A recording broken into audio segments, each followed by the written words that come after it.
प्रिय भाई बहनों, आज हम सभी कक्षा 10 में पाठ 7 के अंतर्गत राष्ट्रीय अर्थव्यवस्था की जीवन रेखाएं, उसमें हम सभी दूसरे टॉपिक की चर्चा करेंगे जिसका नाम है पाइपलाइन। पाइपलाइन क्या होता है और इसके काम क्या होते हैं, इसके विषय में हम सभी चर्चा करेंगे। तो पाइपलाइन का प्रयोग कच्चा तेल, पेट्रोल उत्पाद और तेल से प्राप्त प्राकृतिक गैस यानी खनिज क्षेत्र से उपलब्ध गैस जो शोधनशालाओं और उर्वरक कारखानों व बड़े ताप विद्युत गृह तक पहुंचाने में किया जाता है। पाइपलाइन का जो महत्व है या पाइपलाइन परिवहन का जो महत्व है, हम उसको कई बिंदुओं में देख सकते हैं।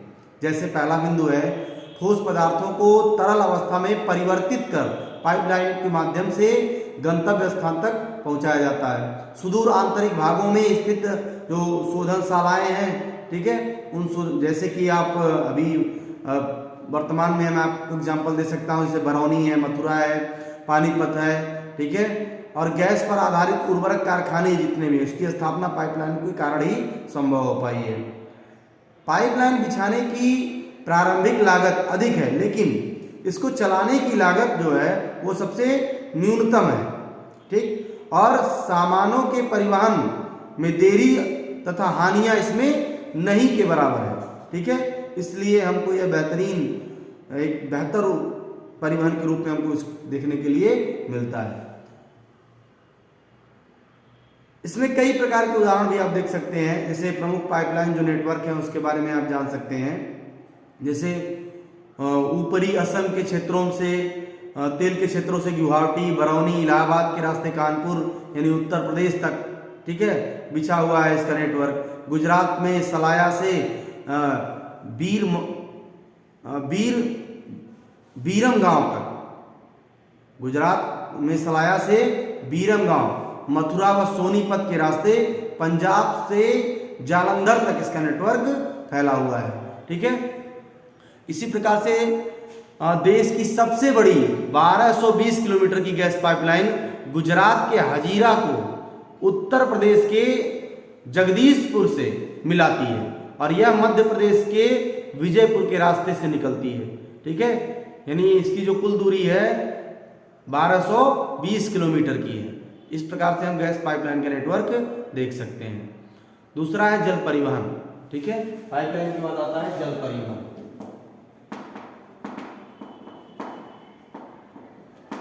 ठीक।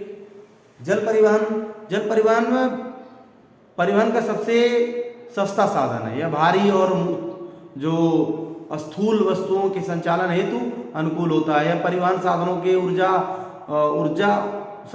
ऊर्जा सक्षम तथा पर्यावरण अनुकूल है। जल का महत्व क्या है हमारे लिए जल परिवहन का? तो जल परिवहन अलग अलग साधनों में जल परिवहन अपनी दृष्टि से बहुत ही महत्वपूर्ण स्थान रखता है। इसको हम कई टुकड़ों में बांट सकते हैं। जैसे सस्ता साधन के रूप में देख सकते हैं, शक्ति के प्रयोग में बचत के रूप में देख सकते हैं, अधिक क्षमता के रूप में उसको हम उसका वर्गीकरण कर सकते हैं, ठीक है। सस्ता साधन यानी जल परिवहन रेलवे सड़क परिवहन की अपेक्षा सस्ता होता है। शक्ति के प्रयोग में बचत से हम ये समझ सकते हैं कि जल परिवहन के लिए सस्ती जल शक्ति अथवा भाप द्वारा चालित शक्ति की आवश्यकता होती है।